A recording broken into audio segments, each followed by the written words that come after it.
Feel like I'm floating through the air. The pain I felt is paid for, all is said and done.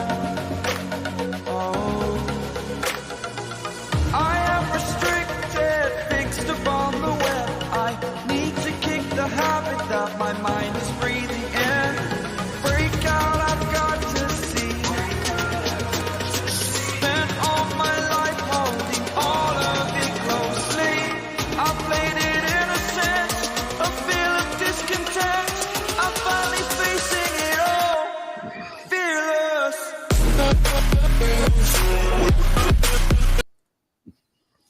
All right, you ready? What? All You right, was everybody. playing over there. Welcome into Real Talk with Spoon and Pudding. We got episode 61. Mm-hmm. I'll be the one and only Big Spoon. I'm pudding, so had a little hiatus there. But whatever. What else? You can talk about it if you want to, Spoon or not, and we can just move it on. All righty. We'll just move on. Whoop, whoop, whoop, whoop, whoop. Kill it. Kill it. Forgot to turn the volume down. The primary Oh, purpose of this boy. podcast is to educate and share thoughts and opinions. When we have proof and evidence on a topic, it will be brought forth. This podcast does not constitute advice or services to anyone. Spoon and Pudding do not accept any responsibility or liability for anyone, our guests, or anyone's comments or actions based on material we talk about on our podcast. This podcast is for private, non-commercial use, and everyone should ascertain that the information we provide is correct and verified at all times. Shall be no adding to, editing, or reproduction of this podcast without prior written permission from Spoon and Pudding. You can reach us at Real Talk with Spoon and Pudding at gmail.com. Yeah, couple 3 weeks of. So, Dave, we're glad you're watching, by the way. So see that on the comments there. We well, it's been like I said on the quick update, 1 week was me, 1 week was Spoon, and just been getting around to going to do something yesterday, but then we paused and just said, So I've heard anyhow, a lot of people have been asking, well, to the new Where we people on at? Facebook, this is the show. Appreciate you accept. Hope to stay around. And if you follow us on YouTube, it's easier for us to see your comments. They pop up, Yeah. So they pop up more easily for us to read. The Facebook thing, I don't.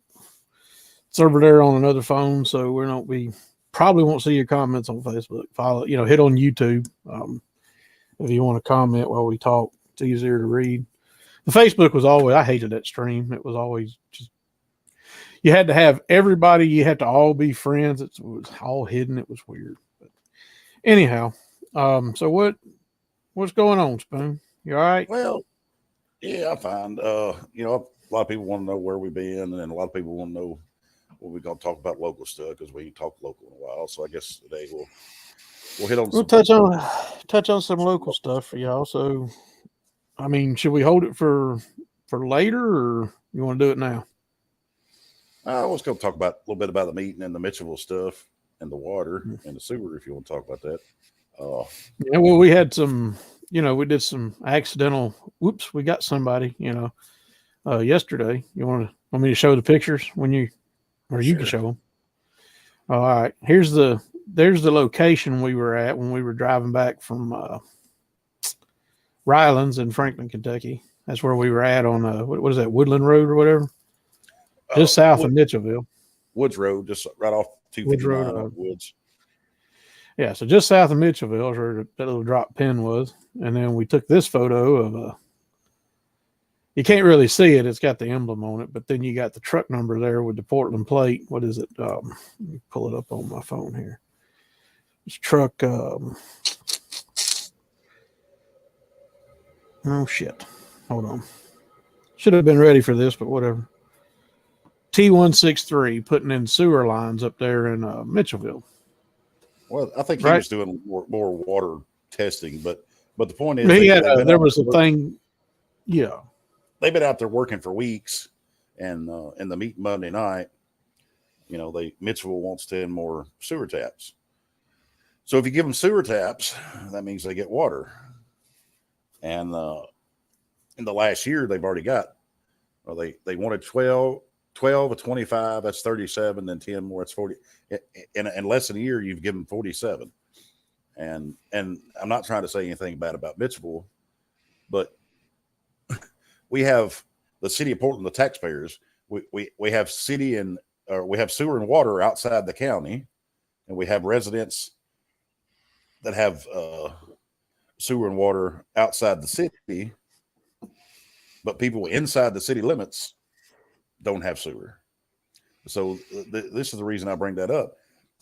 It's not that we don't want to help Mitchellville or anybody else, but if you draw a straight line from my house to 52 right in front of MAPCO is virtually, if you want to say, probably dead center of town, right? Mm-hmm. So I'm like 1.1, 1.2 miles straight from Highway 52, dead center of town, and I don't have access. I mean, City Hall's that far away from you. Well, if you drew another diagonal, City Hall's probably a mile, 1.2 miles away if you went diagonally. In the middle of town, and I don't have access to sewer. But you got people on Baldwin Parkway in a different county that have sewer and our water, and you have people in Mitchellville who's outside the city limits in another town. They have sewer and access to our water, and we're going to hand them another 47 taps in the last year. But people like me, I've been here 12 years. In 12 years, we couldn't have got a sewer line down. You're still filling up a sewer. I mean, I'm not saying the people of Portland want your reclaimed sludge anyway. It's kind of gross if you think about the water system in this world. These cities, and the bigger they get, the more sludge they retract in and clean up and then send back out. And, it's like, it is kind of a gross system. Just filth on top of filth. But I'm not. Go ahead. I mean, if anybody watched the meeting, we've been keeping up with the local stuff. We just ain't talked about it. They're still doing their same thing. They're spending money and trying to run the town, I guess, the best they know how. But I was proud of Alderwoman Thompson because she brought up, like, instead of them continue to come, and telling us what they want and what they need, every few months, we need to figure out what we'll allow them to have. Like this year, you can have 5 taps, take them or leave them, or this year you can have 10. And they need to, structure their budget and future the same as our town does, and be able to tell us for the foreseeable future what we'll need this in the next year, 18 months, 2 years, whatever. And I was proud of Woodall too. He backed her up on that. The only downside of that, they went ahead and give them the 10. Personally, I would have been like, we're going to have to restructure some things and talk about some things and get some more money, and then look at our plans before I even give you the 10. But I understand, probably why they did it, because you're kind of in a situation where you want to help them, but well, you've only got the thing is, you're a mile away from the water plant, City Hall, a mile and a half, not more than a mile and a half. You're in that range, and you've only got half a hookup. Well, I mean, there's a lot, not just me. There's a lot of people in the city limits in the same situation. I know, but it's ridiculous. These new houses are getting 2 hookups, and it's like, we're going to go turn on internet out in the rural area and forget the downtown area. That's not usually how that works, is it? It's a bad thing to say that people in another city or community, you want to say, Mitchellville, some of them have had sewer for 20 years coming from the city of Portland. And Baldwin Parkway, how long has some of those buildings been out there? 10 years? Mm-hmm. Oh, forever. So, I mean, you're in another county, in another community, and they have access to your sewer system. Mm-hmm. Well, they've had access to the sewer inside system. Your city limits. I wonder how many people inside the city limits do not have sewer access. Well, I know you're one. if there's Well, still no, I mean, one inside of, well, I'm saying if there's still one inside the city limits and they failed at their job. if you go down, and it's not just this board. I'm not, it's been a long time up to this point. That's why I said they, going Yeah, back because you've lived there for yeah, how long? I've been here 12 years, so not just this board. You go back, Plenty of them. this mayor, the mayor, his term before him, and the mayor before him, and that board. But if you go down this road, I think it's about I'm going to guess about 2 miles from South Russell to the end of city limits. If you do that, just residents on this road, there's 2 miles worth of residents that don't have access to sewer. I'm sure all these other roads over here are the same way. The Robertson County is the most ridiculous one. I mean, that's really, those warehouses just show the corruption. But like I said, I don't know. I want to tease something, but should I tease what we got sent by ex alderman? Go ahead and tease it. yeah. You go ahead. Who is that? Is that Jake Callis? I think is that what that is. Is that a well? The reason I want to talk about this, the sins of the father are not the sons of the bear. I will never ever. And the sins of the son are not the father's. Not sins of the fathers. No. Oh, but the thing here is, pull it back up. Pull it back current up. Mayor, our current mayor, his son was arrested, and I mean, people get arrested. But the thing here is, there's no mugshot, there's no reason for arrest, and he was in jail, I think, a total of 12 minutes. And my sources that I've spoke to have told me that the mayor called down when he was getting arrested on his way down and talked to people and kept his name and his picture off of that. That's, there's no corruption. So, he uses political power, I'm sure, which I guess if you can use it, you use it, right? But if near you or somebody regular gets arrested, your mugshot's up there, the reason you got arrested, and you're in jail more than 12 minutes, right? It takes more than 12 minutes to process. I've been arrested. I didn't be in a jail cell, but it takes a lot longer than 12 minutes to get processed and get out. I guarantee you. And I had somebody there to bail me out. Of course, this was 20 years ago, but still, it takes longer than 12 minutes to be processed and get out. Yeah, you evil person who don't have a Second Amendment no more. But I'm just saying, it just goes to show you that they want to claim that everything's on the up and up and there's never any corruption, but your son's arrested, his mugshot is withheld. The reason he was arrested was withheld. You called and he got in and out in 12 minutes. And oh, by the way, like the next day or 2 days after that clip we're showing you right there was pulled off the website. You couldn't even pull the record up to show he was there, even arrested. What was that? The captain, the fire captain. Remember that was on Hip Portland? Oh, you're talking about that was back in February, wasn't it? That got kind of, that one too got kind of, wasn't handled properly. That was supposedly the wreck was November 17th? Because I found the picture. I thought it was like I started to send it. Well, I started to send it here, but I forgot. I got it somewhere, but I'm not going to search for it right now. But I mean, he's serving his time and all that, but at the scene, it wasn't treated like somebody passing through from, say, Bowling Green who had a couple drinks. No, it wasn't treated that way. No, absolutely not. I mean, if you was an out of towner not connected from Lebanon having a couple drinks and you needed to, race into work because you were late and or you got called in and you said, I'll come into work, but I've been drinking. And they said, we don't care. We really need you. And you're racing out to Robertson County, then, and you have a wreck, they wouldn't treat you that way. No, because he works for the fire department. I guess he was a fire captain, whatever he was. Connected. He somebody tried to save the chief. He's not the chief.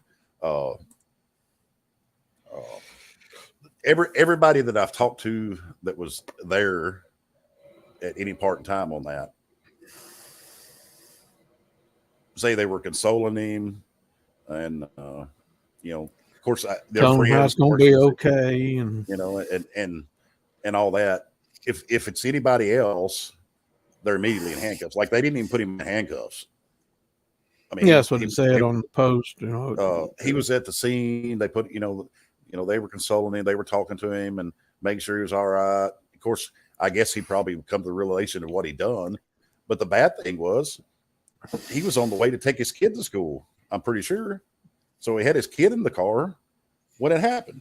So you're a high official for the fire department, or however you want to classify that. You're getting paid by taxpayer money. You have your child in the car, and you're taking your child to school, and you're drunk, and you hit. Did somebody die in that wreck? no, nobody died. No, No, it I don't wasn't. think Wasn't a But fatality anyway, or nothing. No. Okay. But anyway, it was a bad accident, and you know you're drunk and you got your child taking them to school. I mean, I don't. Well, what was the one I don't about the? What was the one about the drunk fatality out on 52? What was that one? That scandal where the drunk guy hit the cop car? Is that what that was? And, I don't. There's been so many. You have to give me more information than that. oh, I don't. I thought that was the one that King David of Clayton Holmes talked about a lot from Cowan Safety there. Oh, be tongue in cheek about that. There's been so many incidents in that town that just like Josh Stewart said, what about the cop crashed the car in Food Line parking lot? I guess he's talking about where he was acting crazy and he slammed into the pole. And oh yeah, hit the pole. I've seen that video. Well, Dave up at the Pele up there, he said something. He's showing us pictures of the cops pulling people over up there in front of the drive-through up there, and what was it? Your favorite detective or whatever had the wreck at the cemetery chasing somebody. Oh yeah.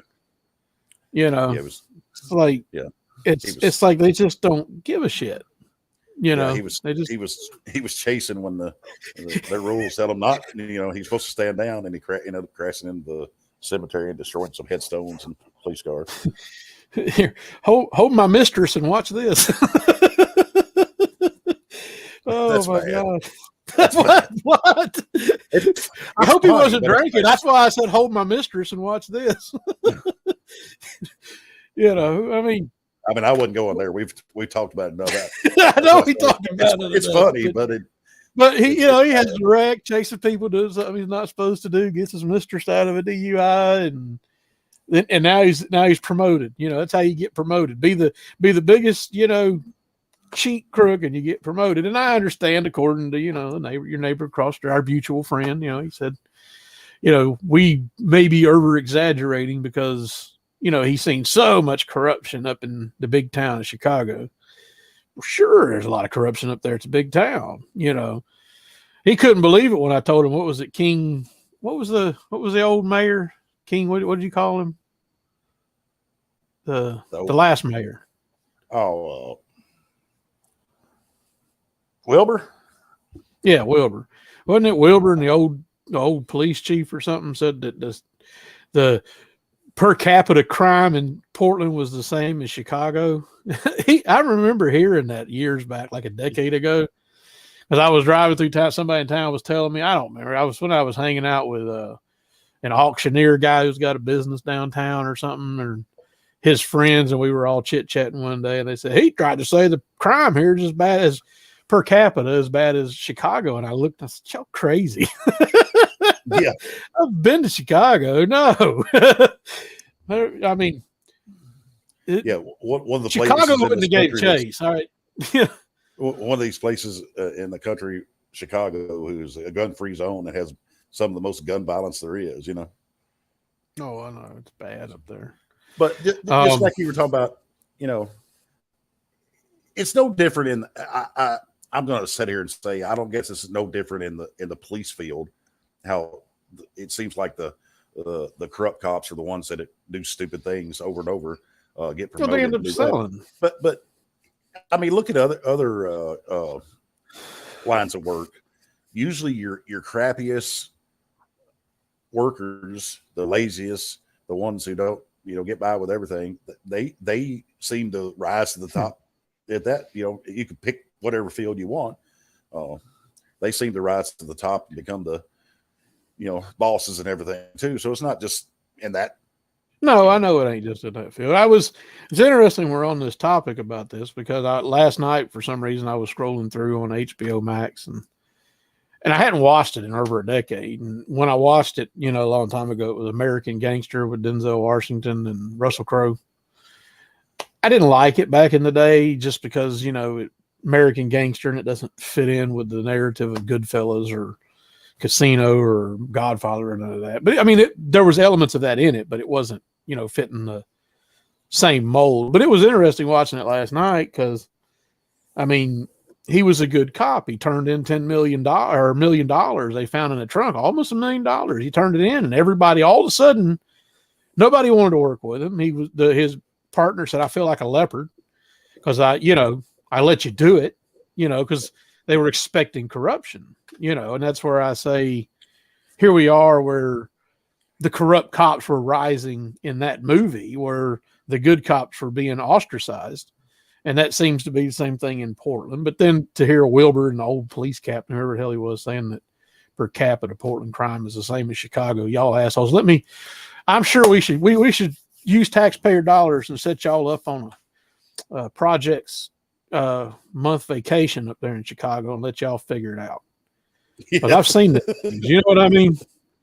I've seen them, and your neighbor's seen them. And if they want to ask firsthand, they can go ask your neighbor because he looked in the eye of true evil up there, boy. Y'all ain't seen evil. These people just, I used to sleep in Miami twice a week down there and near Opelika down there. Oh no, I've seen some bad areas. Y'all don't know. You don't know crime. I mean, I used to work for a guy in Portland, Detroit. Detroit's bad. Orlando. What's Orlando? Mercy Drive. Yeah, you can look up Mercy Drive in Orlando or Paramore. Yeah. You lock your doors going through there, and you should probably have a piece on you if you're going through there. Well, just like that video you watched where that cop fired his gun. Moncrief. The guy's apartment was open. Oh, yeah. Remember, what was his name? Cat Williams special or some shit? He did a special on Netflix, and he said he's in Jacksonville. He's like, sometimes I think GPSs should just not let you go to certain areas if they're that bad. Like if you tell your GPS in your car, because he's in Jacksonville, and the worst part of Jacksonville is called Moncrief. And he says, you should tell your car, take me to that such such address, Moncrief. It should say address doesn't exist. Just keep you out of there. You know what I mean? Just like some of them areas in Memphis out there. You don't go in them areas. Oh, some of the cops are scared to go in some of them areas. When I worked, I used to haul industrial wastewater. Well, it was only 4 of us. It was the owner, the one that run the processing plant in Nashville, and we had 2 drivers, me and another guy. Well, he ended up selling it to another company, industrial company, and I just carried over and grandfathered into them. And I think I was with them like 6 or 7 years. Well, their office in Memphis, I'll tell you, I can't remember the name of the street, but it was in one of the worst parts of Memphis. Lamar. And it was just an office, industrial office. And we had a few vehicles in there, but the windows had bars on them. They had bulletproof glass, and we had a high fence and barbed wire around the fence just to store a couple of industrial waste trucks and to protect the one person that was in the office if he was ever there. And this is in Memphis.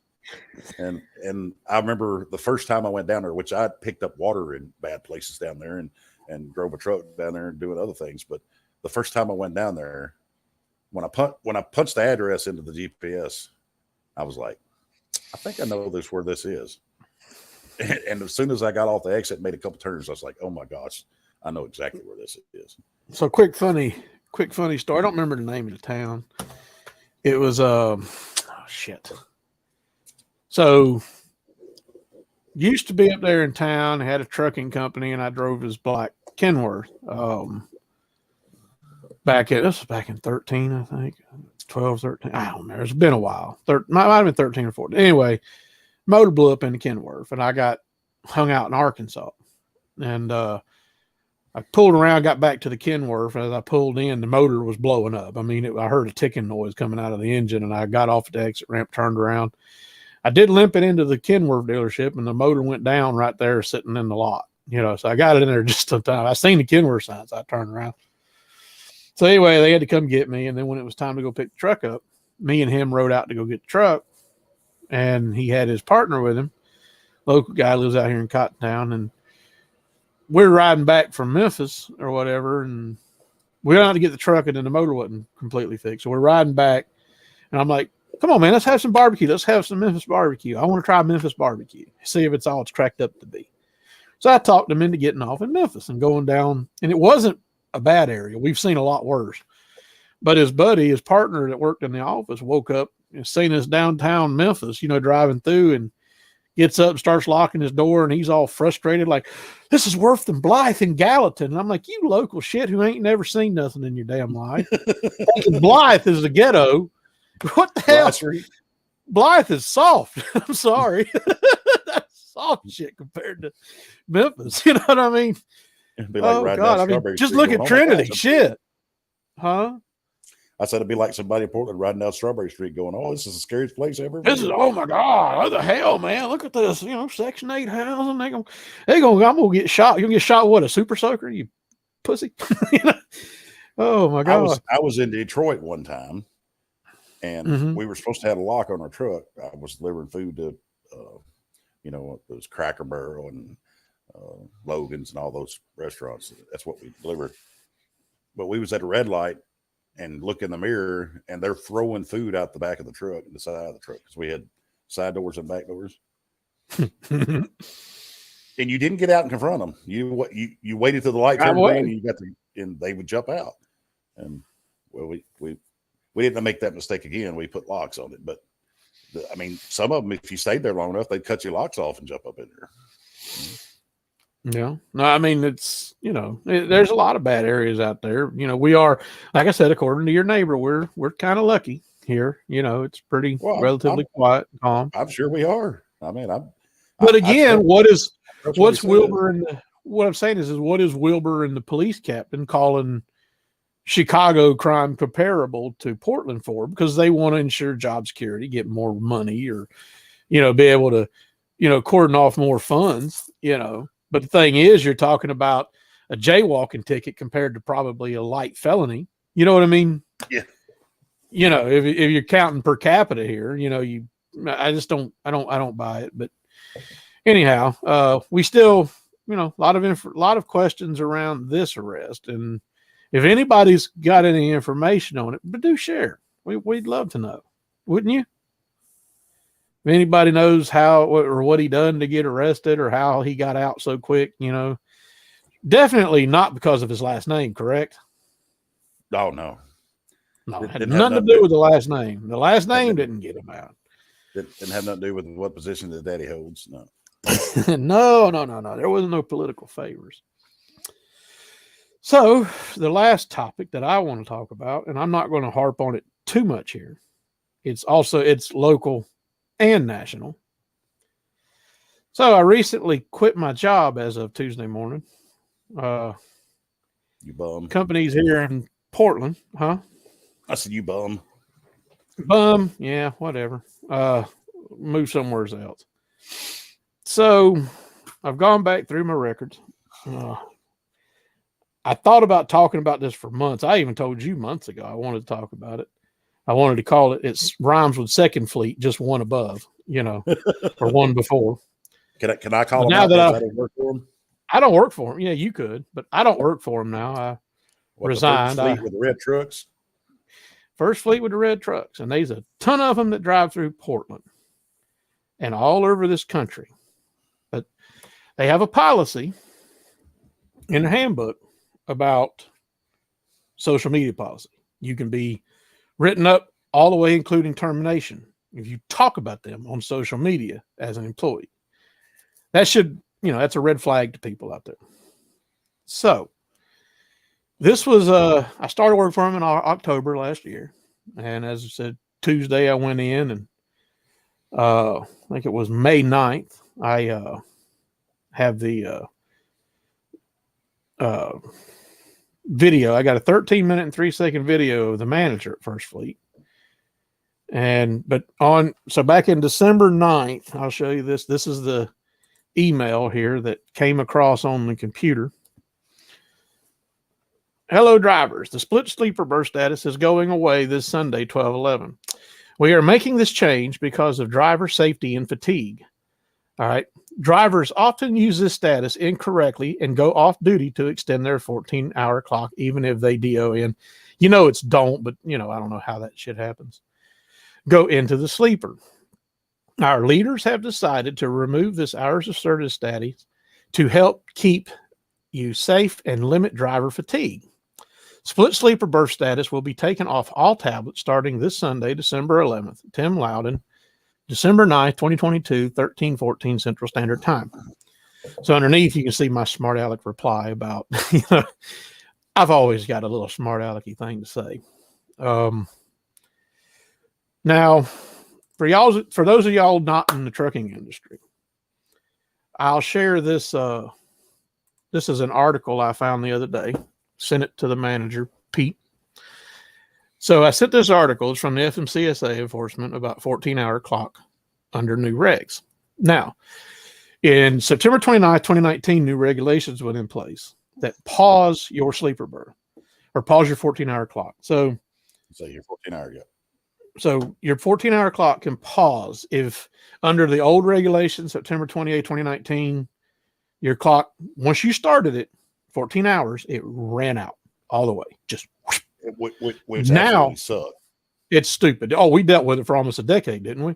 Yeah, yeah. So under the new regulations, hypothetical, you've been working and you're 11 hours into your shift and you're falling asleep and you need a 2-hour nap under the old. If you're 2 hours from home, you're 11 hours into your 14. You've got 4 hours of drive time. You got 3 more hours you can drive. But if you pulled over to take a 2-hour nap under the old regulations, you wouldn't make it home. You would get up, drive an hour, and then have to shut down for a full 10. That's the old regulations. New regulations allowed that to pause, which is very, very, very safe, in my opinion, because you could pull over and take a 2-hour nap. And I've been driving 23 years. Trust me, a 2-hour nap goes a long way if you're falling asleep. But here's what this guy from the FMCSA says. If you want to read this, it says for drivers, or this is his name was he's from this is a FMCSA chairman that went on record talking about. Says both these breaks are minimums. We did that on purpose. Dorenzo said. The last thing we wanted to do was to disincentivize rest. I agree with that statement 100%. Do you, Mr. Spoon? Yes. So what happened with First Fleet? Disincentivizing rest. And through all my arguments from December to the other day, to Tuesday, every argument I had with Pete, every argument I had with safety at that company, every argument I had with management, was basically along the lines of why would you want to disincentivize rest? If you don't know how this company operates, let me tell you. They call you at 8 in the morning. Usually my calls were between 7 and 8 normally. I could pick a load. The loads could leave out 10 a.m. They could leave out at midnight. They could leave out at 2 in the morning. You never know. Say you got back at 2 a.m. in the morning. You go to sleep. You're asleep 2:30. Call you at 7:30. You've got 5 hours sleep. And you pick a load. You got in at 2 a.m. Remember, you're off duty at 2 a.m. So you can leave at noon or later. So now they got a load at 1 p.m. and you take that load.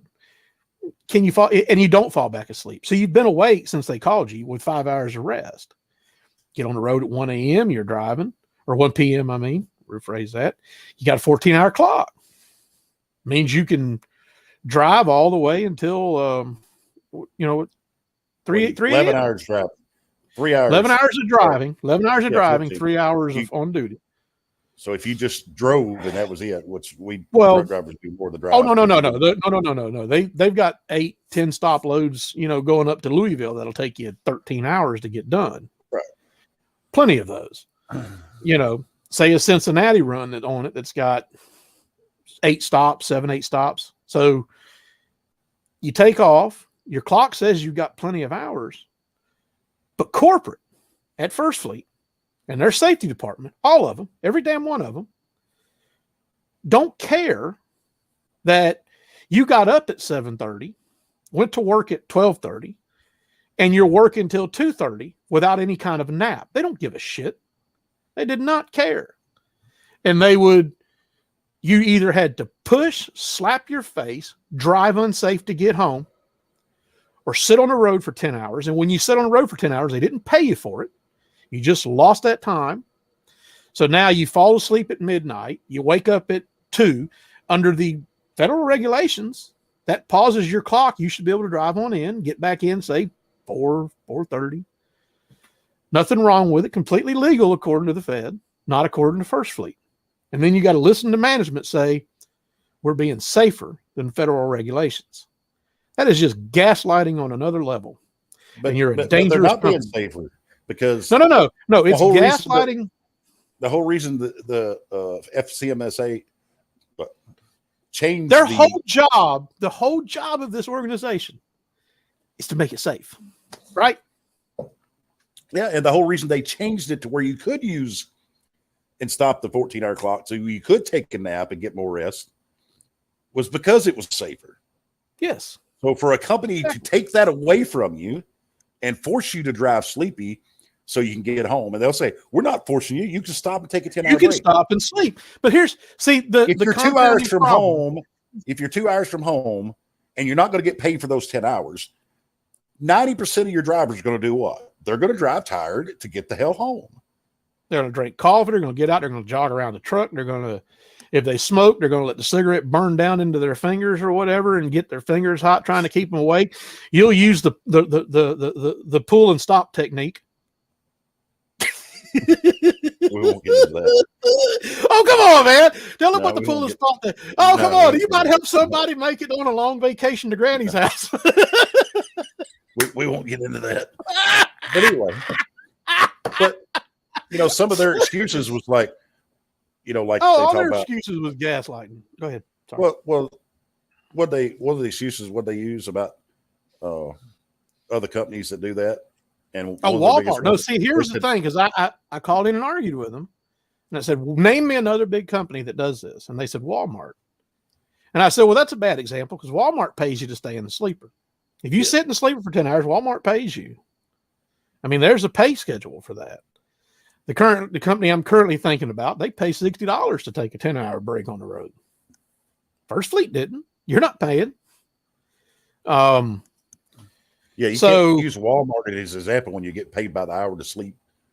No, you can't use example. I thought about that though, and I thought about Tracy Morgan in Walmart. Would the driver that hit Tracy Morgan have done it if he was able to take a 2-hour nap? Now, I do believe that was pre-split law.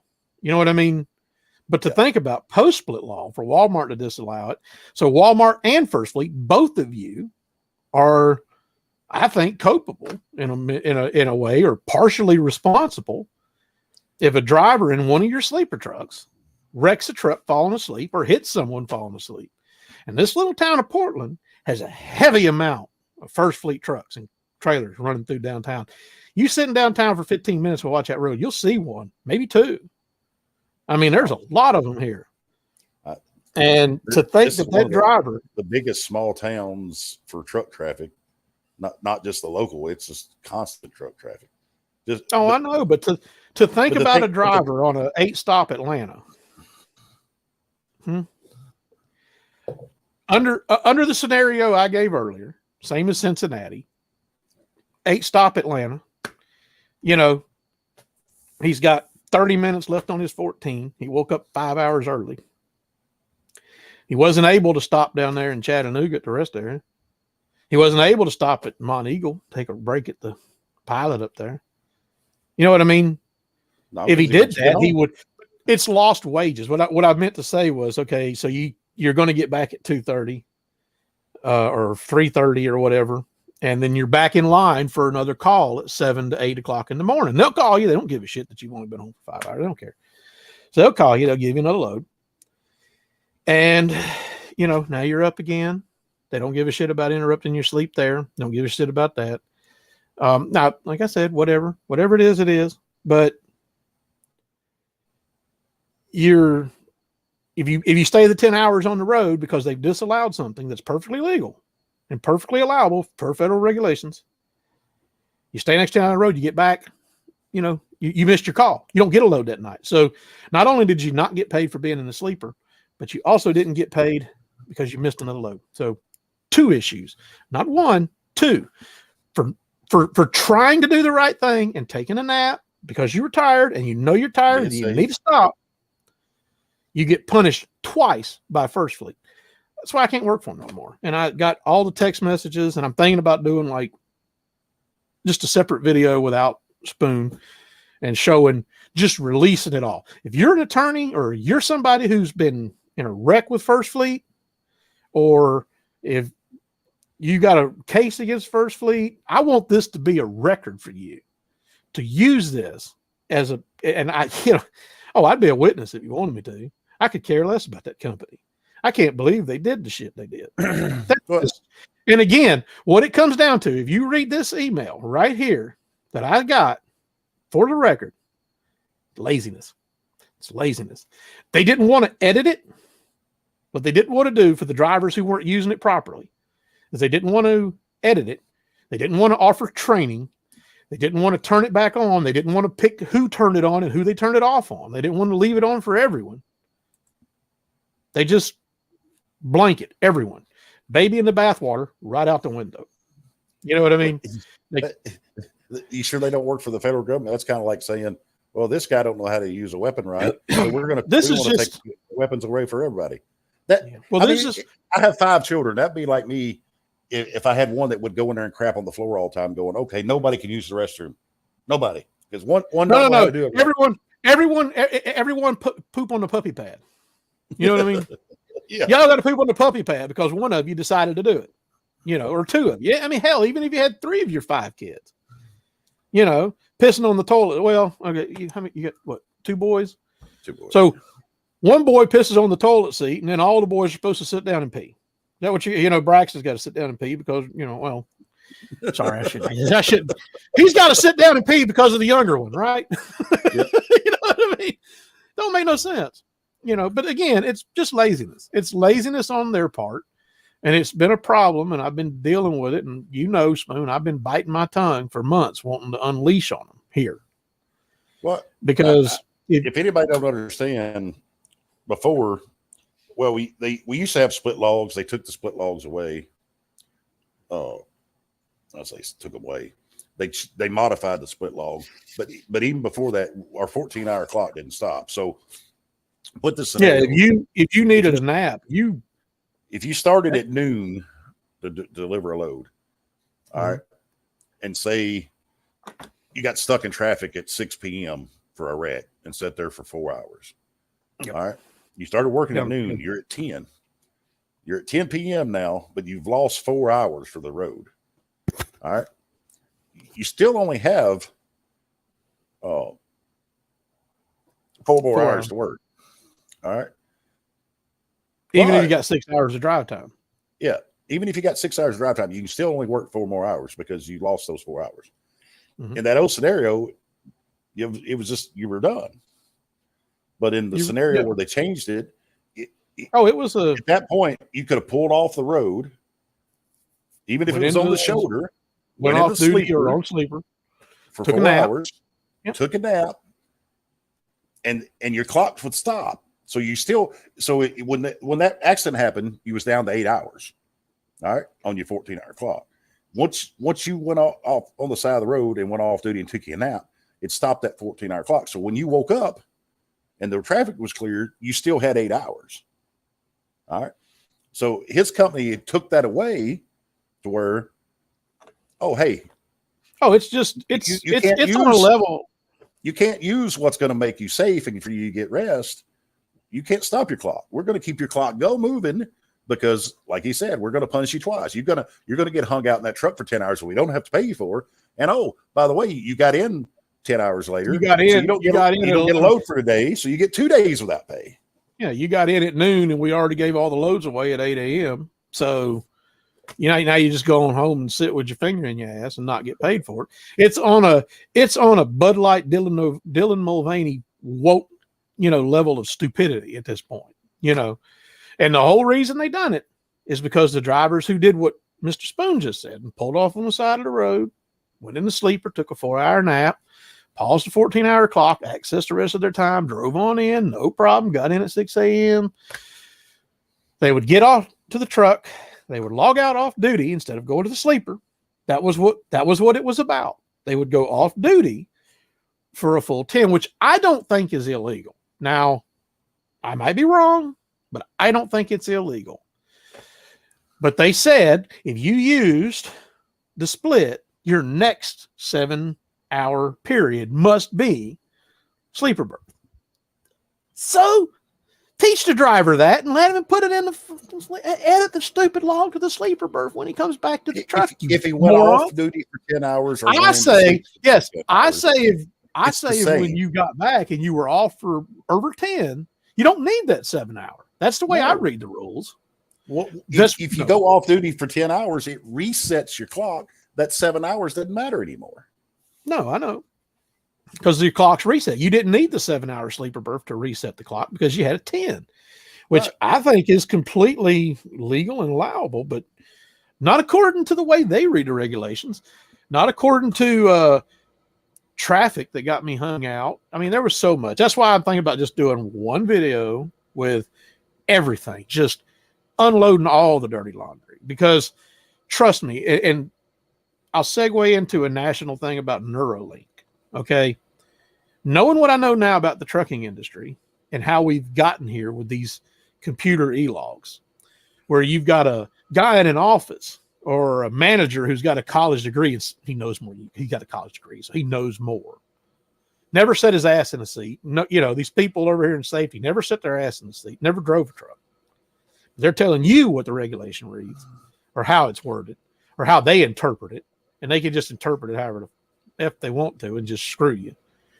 So, so you got all these people. And what I'm saying is you look at the tyranny. Imagine if you knew what today, 12 years ago or 13 years ago when CSA came in, when all this shit was coming. If you knew all this back then, you would have probably said something that would have been like, whoa, we don't need to go here. I don't need some twerp with a college degree telling me what the regulations are. I mean, 13 years ago, I'd been driving for 10. Was my manager even in college at that point? Probably not. He might have still been in high school. Probably. But I've got to live under his, his rule, or these people I'm talking to on the phone who don't understand the regulation or doesn't understand that it's a gray area to turn it on and let me use it. Because it used to be when we filled out a paper log, we could just cite the regulation and go. We didn't need permission to use it. As long as we knew it was there and it was a gray area and we could put ourselves in it, we could stay in compliance grayly. Love the gray area, but not anymore. Now you've got to ask permission. Please, can I have some more? This is a tale of two cities, you pricks. I'm the main thing of this is y'all should all be paying attention to the trucks come through town. Not the trucks. No, not just First Fleet. Bad. Not just First Fleet, but mainly First Fleet, because we know for a fact that. Well, we know this, and not let them use the rules and regulations to pull over and take a nap without causing them. But there's probably many more than companies. So just be on the lookout. Anywhere you're at, because there might be a guy who's, trying to do what 90% of us would do, trying to get home to his family. And not get screwed. He's trying to get back in because he doesn't want to spend 10 hours in the sleeper and not be paid for it. And then his 10 hours in the sleeper, he's gonna lose another load for the next day. He's going to get missed. And that's exactly how it is. That was what I dealt with for months. There was a few times where I couldn't take it and I pulled over. There was multiple times, I think dozens of times, where I'd be like just coming through a horse cave, falling asleep behind the damn wheel, just like, you know, swerve. I like, oh God, just get back. You know, I'm only an hour away.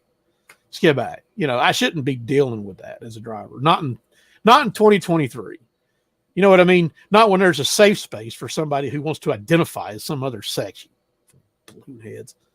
Anyhow, it's still, you know, it's a problem. And there's so many First Fleet trucks in Portland. If you're a city council and you're hearing this, if you're a mayor, I'd suggest you head over to First Fleet and go ask them, say, is this true? Say, I heard about this. Is this true? Because technically you don't got to ask them. There it is. Here's the DOT in August 22nd, 2020, doing an update on the regulations. There's Joe Lorenzo from the FMCSA, who I'm sure he followed way more reports about this. You know what I mean? I'm sure he did. There were way more studies than, you know, First Fleet's glue sniffing office employees down there in Murfreesboro. I still got to get my cash together and unload it, because I did, you know, I told the guy I would send it to him, the FMCSA DOT field office in Tennessee. I talked to one of them guys last week and told him, he said, he did sound concerned. I said, would you be concerned if I told you that a company doesn't allow a driver to take a 2-hour safety nap without his 14-hour clock pausing as per the regulation? Yeah, I would be kind of concerned about that. And I said, well, I've got all the proof. So I'm unairing it right here. Dirty laundry's out. Gloves are off. I don't care. I don't really give a shit. You made me drive dangerous. You put my life at risk. You didn't care about me. You cost me revenue because you didn't allow me to use the regulations. So here you go. My shirt says it all. What does it say? I was taught to think before I act. So if I smack the shit out of you, rest assured, I thought about it and because that's my decision. So there you go. There you go. Smack the shit out. Right. I guess we can end on that. Huh? We ended a long show today, a little longer than normal, but whatever. Had a lot to talk about. 3 weeks, making up for it. 3 topics. 3 topics. You know, starting out with city water and then somebody using political power. Just remember, us conspiracy theorists, this funny meme I seen, I thought that was kind of funny. Yeah. It is. I think the conspiracy theory is at it again. I was laughing because Josh said, Spoon, you look like you want a 2-hour nap, buddy, paid or not. Yeah, I'll take one. Did you stay up late last night? You didn't work last night. Yeah, I stayed up. Okay, well, go get you a 2-hour nap, Mr. Spoon. Nah, I ain't going to take a nap. Anyway, hit the music. We'll get out of here. Hit the music? Oh, ain't you going to hit the music, my man? I don't even know where to. We don't have to end on music if you don't want to. Yeah, go ahead. Well, go ahead. All righty. Well, it was good seeing y'all. Sorry we've been gone for so long. See you next week. See y'all next week.